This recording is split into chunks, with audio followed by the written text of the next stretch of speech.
125 jobs gone, larger class sizes, no busing, huge pay-to-play fees. That's what the Dublin City School District says will be cut if voters do not approve a $6.94 mil tax issue in November. There's a list of $10 million in cuts. Superintendent Dave Axner wants voters to know what's at stake. Because you probably know some other districts have struggled after a failure.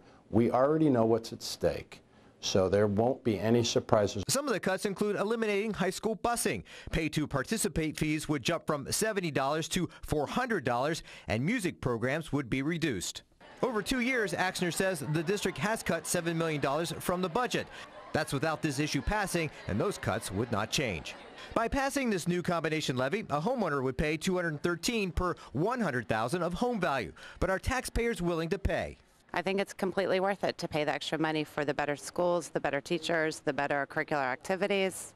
I just haven't really decided. I'm on the fence, and I don't know what I'm going to do yet. I've just got a lot more thinking to do. Superintendent Axner says that teachers also have made concessions by giving up benefits and freezing their salary. And some administrators will be taking a salary freeze as well. Each administrator specifically would sign off on that, which we're in the process now, and I have absolutely no question that'll be 100%. But have those cuts gone deep enough? Axner would still be the second highest paid superintendent in Central Ohio. Ask the question again to a business of that magnitude, as we're now 12th largest. If you compared my salary or my package with one of those, I think we're in a pretty good place.